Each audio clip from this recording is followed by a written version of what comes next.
This is Lou Lacalci, first head soccer coach at UWGB, and welcome to our celebration of 25 years of soccer excellence. My best friend and former assistant coach, later head coach himself for 15 years, Aldo Santaga, found some from 1969 through 1971 film in his archives, which we've had put on videotape for this occasion, and a few minutes of which we would like to share with you. Let's go back in time to 1969, 25 years ago. Politically, we lived in a world of turmoil and violent change. Vietnam was raging. Ours was a country divided between hawks and doves. That decade saw the assassinations of John and Bobby Kennedy and Martin Luther King, the Selma to Montgomery March, the riots at the 1968 National Democratic Convention, the bomb explosion at the UW-Madison campus, draft card and flag burnings, and notables such as Muhammad Ali, among others less famous, refusing military service. At the same time, in sports, major change swept our land as well. Joe Namath led the New York Jets to a Super Bowl victory over Baltimore, the first for an AFL team over an NFL team. The New York Mets won the World Series.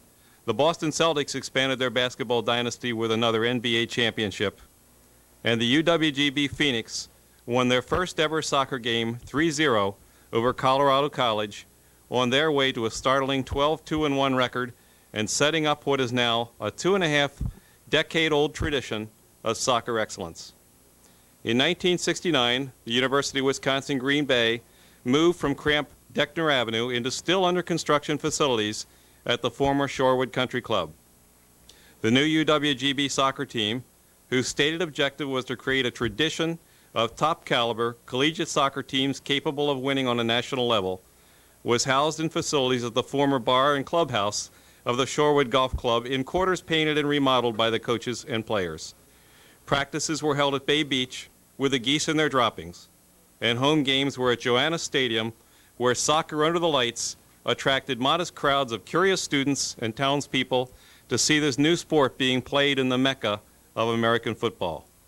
Coached by Aldo and me, we recruited 25 young men to enthusiastically join us in the once-in-a-lifetime opportunity to build something meaningful where previously nothing existed.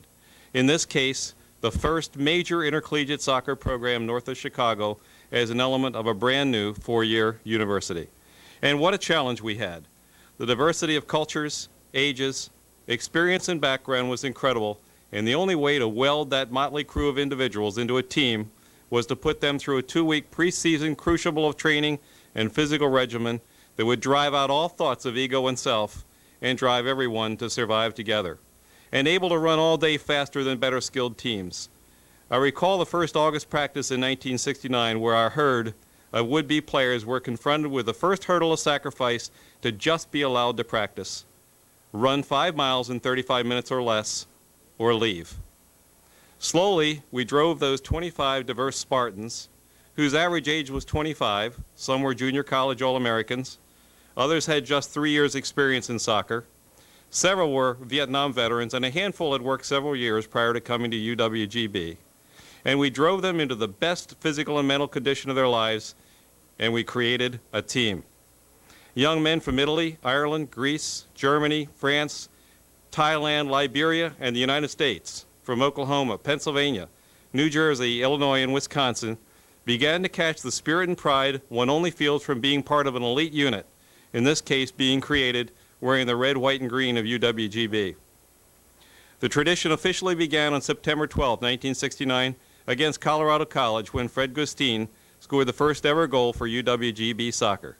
Followed by goals by Nails Rossiker and Mark Mazzoni, UWGB recorded its first win in a season highlighted by 12 victories and Zach Papanicolo notching 36 goals to become college soccer's highest scorer in the United States in 1969.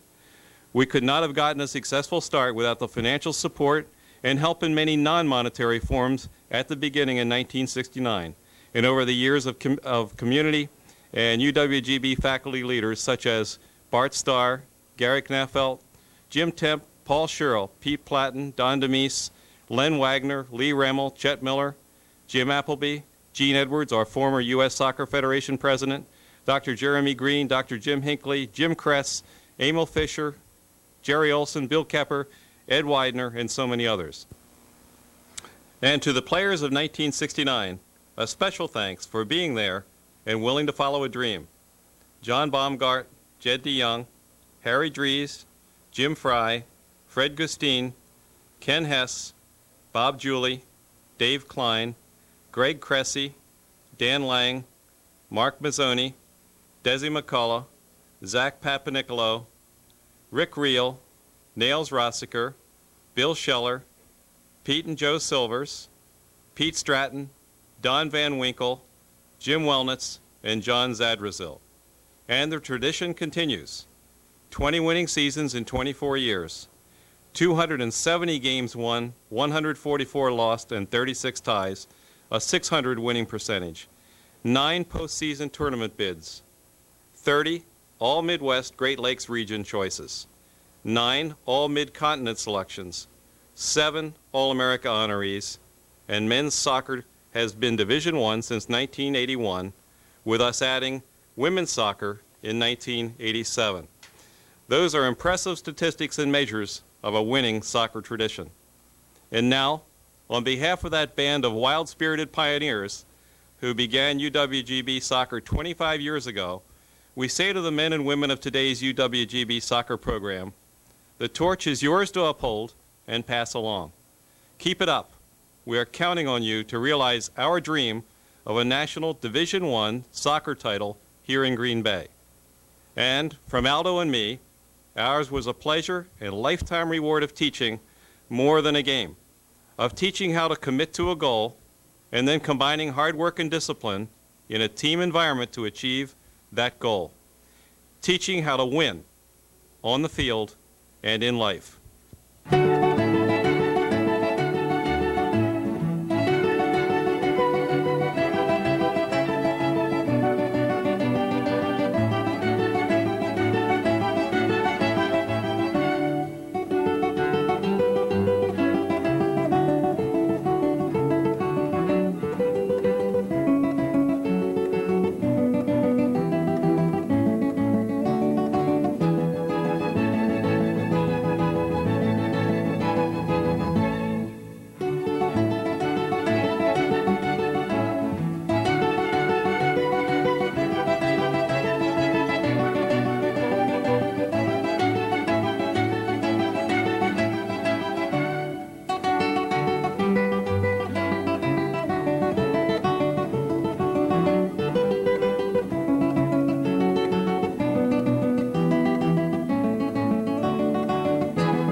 film. Sync cue.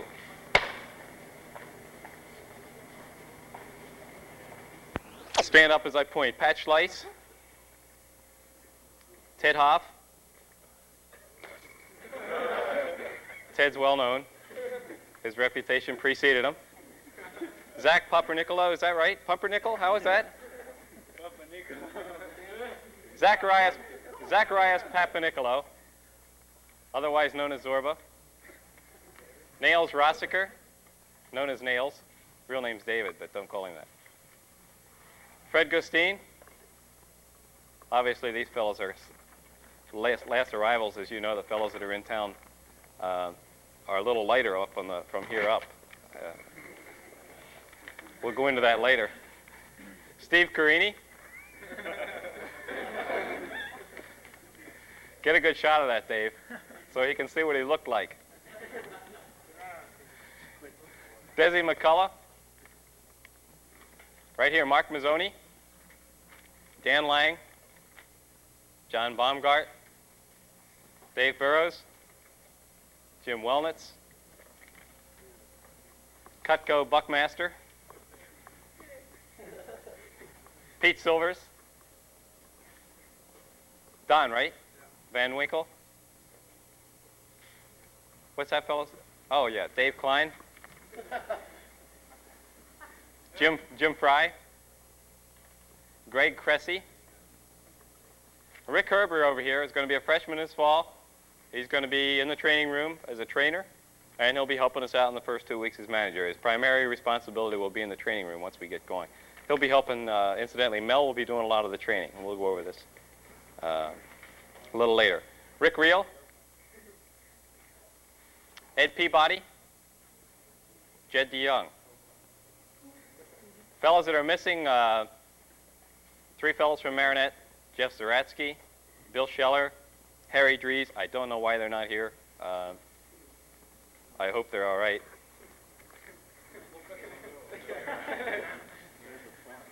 Maybe getting their last fling in, I don't know. And Pete Gajevich from Milwaukee is not here.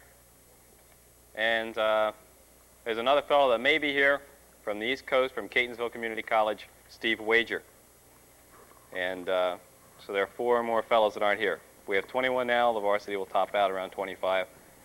And after the first run, we'll probably have about 10.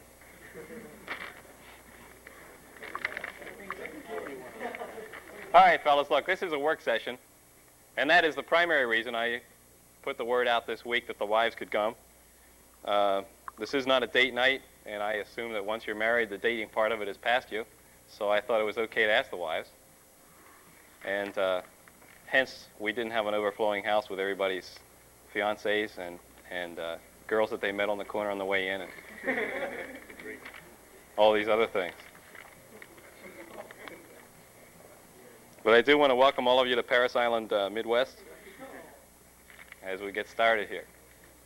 Okay, now look, in a little more serious vein here, what's going to happen now? If you saw the newspaper this morning, there was a write-up about us starting. It was 6 columns wide, and if you check it out, St. Norbert's football team starting got exactly 1 column and an inch and a half.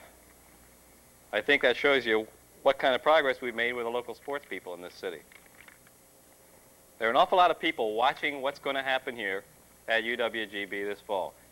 In fact, I think I can safely say that everybody that's doing anything in this city in sports is watching. First, to see if we fall flat on our nose as a team. Second, to see if we draw any people out to come see us. Not only are people in town watching us, and believe me, I've done an awful lot of public speaking in the city. I've gotten out among them enough to know that there is some, first off, I'll tell you right now, there's a big undercurrent of support for us. But it's an undercurrent. This is Packertown, boy. And they aren't going to come running around with soccer signs and picketing the front of Blambeau Field there. But at the same time, you have about, I'd say 10% of the people that I've spoken to are just outright opponents of what's going to happen here. And then you have the rest of them. By the rest of them, I mean your student body and faculty here, and a large section of the populace in town here who honestly don't know what's going on. Those of you who have gone to UWGB in the past when it was still the Green Bay Center know the history of apathy at this campus and the fact that both Dave Butts and I have made very specific statements about what we hope to do about it once we get here.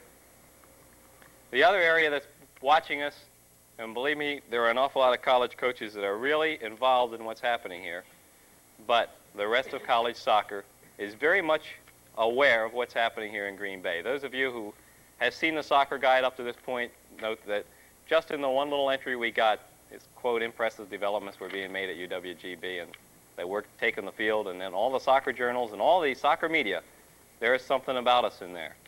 And see, one of the things that's happened is college soccer has had a real tough start in the United States. It's 100 years old, but you wouldn't know it by the number of people that come out to games. 1869 was the first college soccer game.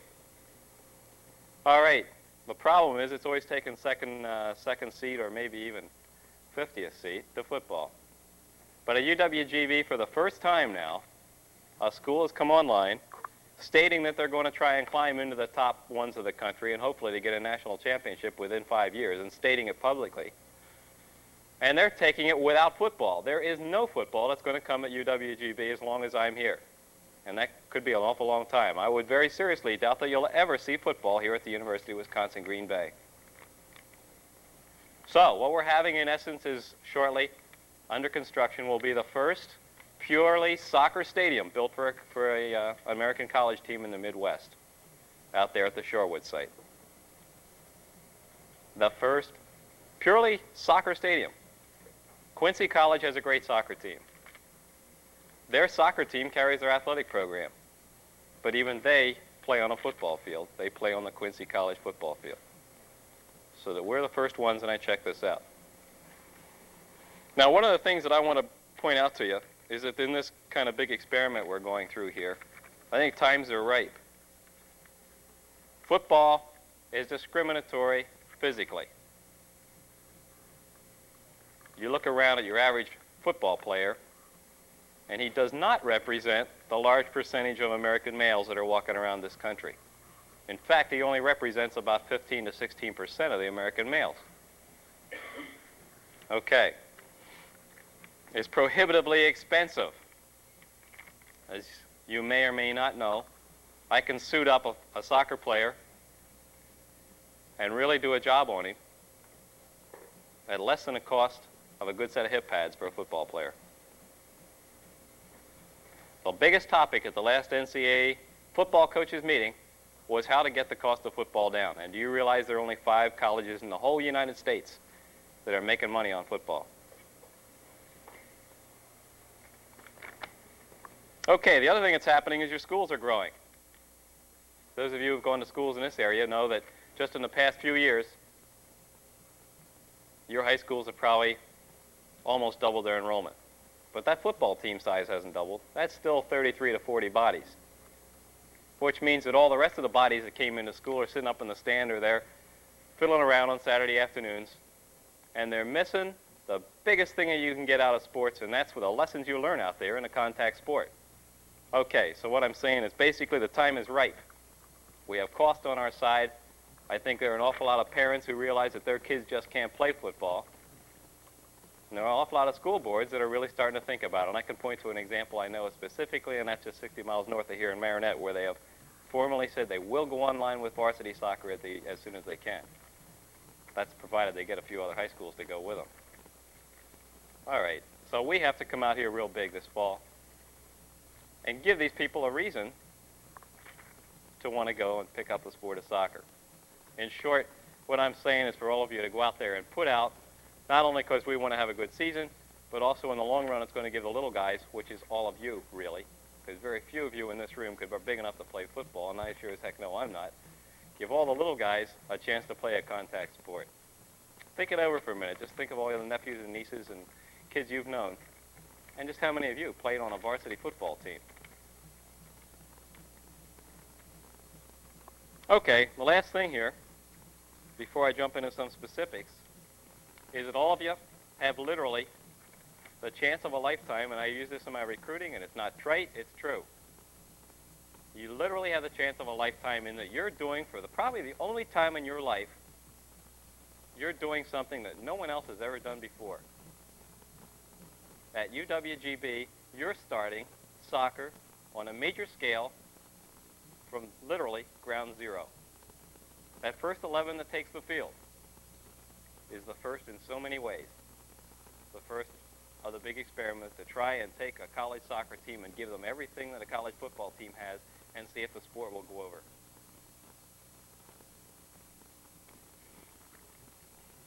All right, now look, because you're eating steak tonight and relaxing, don't think that the rest of the 2 weeks is going to be like that, because I think I can safely assure you that it isn't. If you think you're sweating under these lights now, wait until Tuesday. After the administration day tomorrow, we're going to start Tuesday morning with a PT session. Now, with all that gleeful expression on your faces, what we're going to do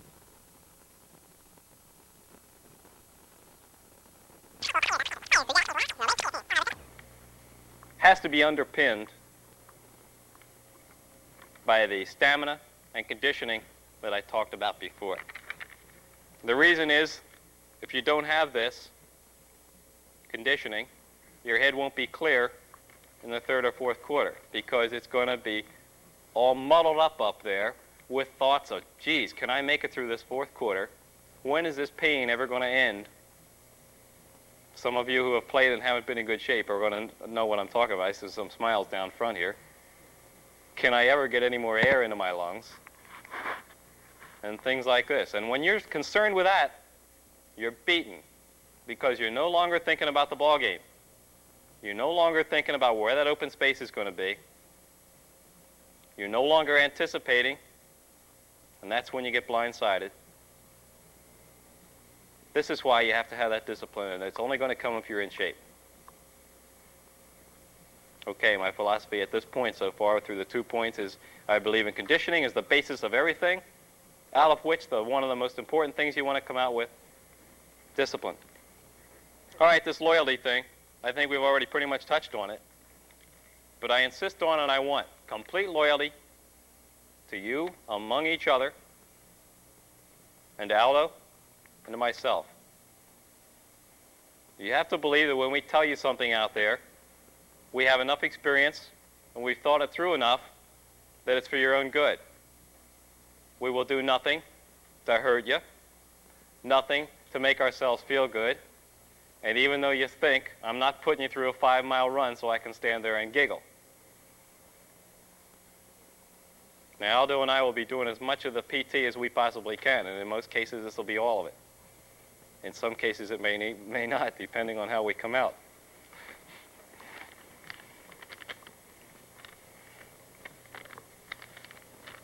One of the things I want to see on this 5-mile run that's coming up, and you mark my words, what's going to happen is the first time around it's not going to be natural, because you aren't a team yet.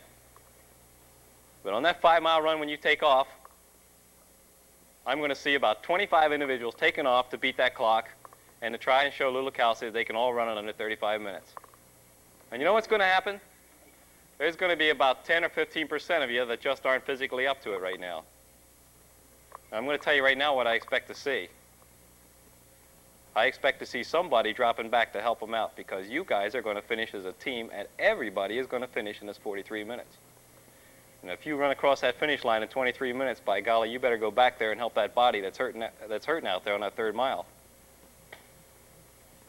And we're going to do an awful lot of running this fall. 3-mile runs, 5-mile runs. They're all going to be timed. And you know what's going to happen when we go into our season? You go up into the Air Force Academy, where Michigan State is scared sick, and I was just talking with Gene Kenny last week. There's probably one of the finest skilled ball clubs in American college ranks. And he's really scared, and I'm supposed to call him as soon as I get back about their individual players. But he's scared because I'll lay odds that their team will not be in the shape. In fact, I know Michigan State isn't going to be in the shape as you. There's only one other team in this country that I think could possibly stay with us condition-wise, and that's Westchester State on the East Coast. And Michigan State tied them in the playoffs this year, incidentally, with a far superior ball club skill-wise. They got run into the ground in the second half. They went off the first half with a 2-0 lead and hung on for a 2-2 tie. All right, we go up to the Air Force. That's when you're going to realize that what we've done has been worthwhile. Because the whole strategy of that team out there, and believe me, these fellows never get out of shape in the service academies. It's a simple strategy. You don't even have to be a soccer coach to do this. You could be a ping pong coach and just to size up the situation and say, gee, we're 1.5 miles up in the air, and this team's from down in the kind of a humid area and they don't have any height, I think we'll just fast break them to death and run them into the ground. That's great. That's what I want the Air Force to think, because we're going to be able to stay with them, and we're going to short pass them to death, and we aren't going to break under it. You'll be able to run with them. And one of the things I don't want you to worry about is the altitude, because it's far worse in the books than it is in person. You'll find out. We'll take oxygen for those who don't agree with me after they get out there. We'll talk about the various effects of it when the time gets close to the game. But if you're going to beat them, you're going to have to be able to stay with their game, break it by not giving in to a fast break, and then short passing your way back up with short, accurate passes that you don't have to run 50 miles for to retrieve. Okay, that's my philosophy, guys. It's all based on really one thing: running, a few push-ups in between. Out of that comes discipline and loyalty, because as you're going through this, you're going to get tight. You're going to be a team. You'll be better and closer than any fraternity in this school. You watch. It'll be one fantastic experience. Aldo and I will be learning with you all the way through. We're not that experienced in coaching that we won't learn something new every day, believe me. And we'll probably make some mistakes. But if in your second guessing,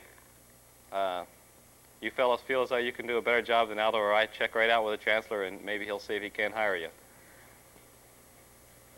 We're all going to be going through this thing together. Okay.